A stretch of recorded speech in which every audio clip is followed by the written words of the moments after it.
अस्सलाम वालेकुम स्टूडेंट्स, आपकी जमात पंजम का आज है लेक्चर नंबर 25। हम पढ़ रहे हैं आपकी कारवान उर्दू। और पिछले लेक्चर में आपने खामोश मुहसिन पढ़ा था आधा सबक।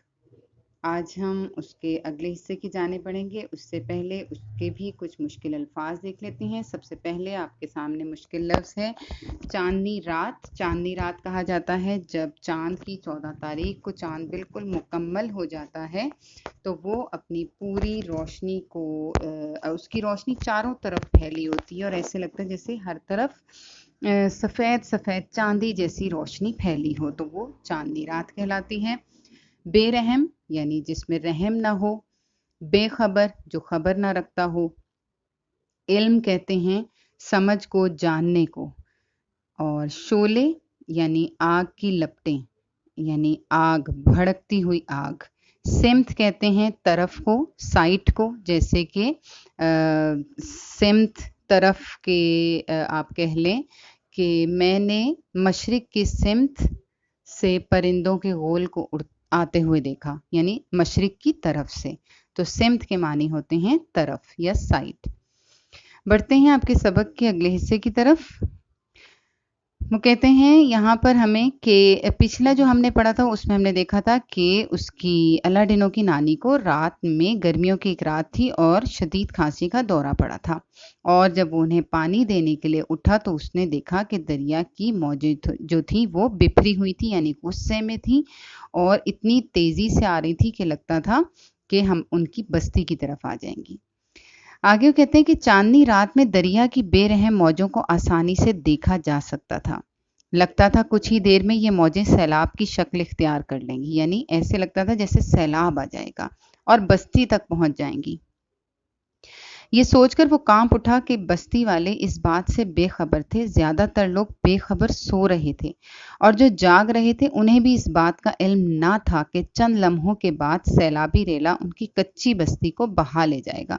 अब क्योंकि रात का वक्त था, लोग सब सोए हुए थे, तो उन्हें बिल्कुल एहसास ही नहीं था। ये तो अपनी नानी की वजह से जाग गया तो इसकी नज़र पड़ गई कि सैलाब की सूरत इख्तियार कर रहा है, दरिया की लहरें बहुत ही ऊंची ऊंची हैं। तो उधर नानी खांस खांस कर बेहोश हो चुकी थी, यानी इतना शदीद उन्हें खांसी का दौरा पड़ा था कि खांसते खांसते वो बेहोश हो गई थी। और बेचारा अलाडिनो तो बोलने की सलाहियत से ही महरूम था। वो बेहद परेशान था कि अब करे तो क्या करे, बस्ती के लोगों की कैसे जान बचाए, क्योंकि सैलाब का पानी तेजी से बस्ती की तरफ बढ़ रहा था।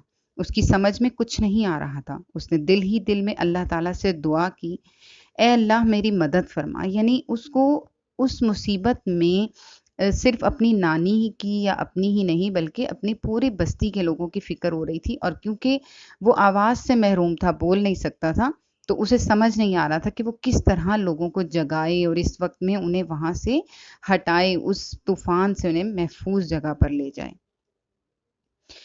अभी वो दुआ कर ही रहा था कि अचानक उसके जहन में ख्याल आया। उसने जल्दी जल्दी मट्टी का तेल अपनी झोंपड़ी पर छिड़का और आग लगा दी। घास फूस की बनी झोपड़ी पल भर में तेजी से जलने लगी, यानी कि उसने जो उसकी समझ में आया उसने मट्टी के तेल से अपनी ही झोपड़ी को आग लगा दी। अब क्योंकि वो घास फूस की होती है, सूखी सूखी टहनियाँ या पत्तों की बनी होती है, तो सूखी चीज तो फौरन आग को पकड़ लेती है। तो यही हुआ कि उसकी जो झोपड़ी थी वो पल भर में तेजी से जल गई और आग के शोले बुलंद होने लगे। बस्ती के लोगों ने जब आग के शोले देखे तो वो सब के सब अल्लाडिनो की मदद को पहुंच गए। अब वहां पर किसी की आंख खुली होगी, तो उसने जब देखा तो बाकी सब लोग भी दौड़ते हुए तेजी से उसकी चट्टान पे पहुंचे कि अल्लाडिनो और उसकी नानी, वो तो बूढ़ी सी है और वो बच्चा है, उनकी मदद के लिए जाएं। शोर सुनकर सोते हुए लोग भी जाग गए। अब जो सो रहे थे वो भी जाग गए और सारे आग बुझाने में चट्टान की तरफ पहुंच गए। अलाडिनो ने उन्हें देखा तो दरिया की सिमत इशारा किया जिसकी सैलाबी मौजें अब बस्ती तक पहुंच चुकी थी। यानी अगर वो इतनी जल्दी ना करता तो अब तक तमाम लोग जो थे वो डूब सकते थे। यानी जितनी देर में वो लोग उसकी झोपड़ी को जलता हुआ देखकर चट्टान पे पहुंचे तो तब तक सैलाबी रेला जो था, रेला यानी उसकी बड़ी बड़ी लहरें सैलाब की, वो उनकी बस्ती तक पहुंच गई थी। तो उसने इशारा करके उन लोगों को एहसास दिलाया कि वो किस वजह से उसने अपनी झोपड़ी को खुद आग लगाई और उनकी जान बचाने के लिए کہ یہاں پر سیلاب آ رہا تھا، دریا کی لہریں ان کی بستی تک پہنچ رہی تھی.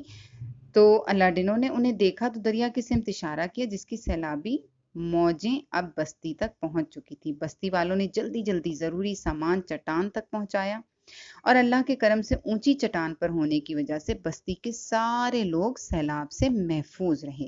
اب جیسے کہ میں نے آپ کو بتایا تھا کہ بستی 15 سے 20 گھروں کی یا 8 سے 10 گھروں کی ہوتی ہے، تو وہاں پر کیونکہ زیادہ لوگ تو تھے نہیں، تو جتنے بھی لوگ تھے ان کی جو خاص ضرورت کا سامان تھا صرف وہ انہوں نے فٹافٹ سے جلدی سے اپنی اس چٹان تک پہنچایا، اور اس طرح وہ سب اس آفت سے، اس مصیبت سے محفوظ ہو گئے. سب لوگ اللہ تعالیٰ کا شکر ادا کر رہے تھے اور ساتھ ہی ساتھ اپنے اس خاموش محسن کے بھی شکر گزار تھے جس نے اپنی عقل مندی سے ان سب کی جانیں بچا لی تھی. یعنی کہ یہاں ہم دیکھتے ہیں کہ اس معصوم سے بچے نے جو بول بھی نہیں سکتا تھا، اس نے کس عقل مندی سے اور اپنا ہی نقصان کیا، یعنی کہ اپنی جھونپڑی کو جلا کر ان لوگوں کی مدد کی اور ان کے کام آیا. تو یہ تھی خوبصورت سی کہانی، اور آپ نے دیکھا کہ آخر میں لوگ اللہ تعالیٰ کا تو شکر ادا کر رہے تھے، لیکن ساتھ ساتھ اس الاڈینو کا بھی شکر ادا کر رہے تھے، شکریہ ادا کر رہے تھے کہ اس نے کتنی عقل مندی کے ساتھ اور وقت رہتے ان سب کی مدد کی اور ان سب کی جان بچائی.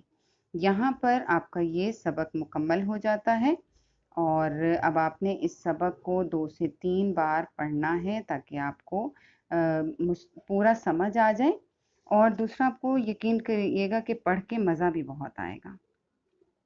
یہاں پر ایک چیز بتاتے چلوں، محسن، خاموش محسن اس بچے کو کہا گیا ہے. تو خاموش محسن، خاموش تو آپ کو سمجھ آ گیا کیونکہ وہ بول نہیں سکتا تھا، اور محسن کے معنی ہوتے ہیں احسان کرنے والا، جیسے کہ الاڈینو نے اپنے بستی والوں پر احسان کیا. یہاں آج جو آپ کے لیے کام ہے وہ ہیں یہ معنی کے الفاظ. آپ نے ان کو سبق کا نام لکھ کر کالم بنانا ہے الفاظ معنی کا، اور یہ معنی لکھنے ہیں اور جملوں میں ان الفاظ کو استعمال کرنا ہے. Thank you.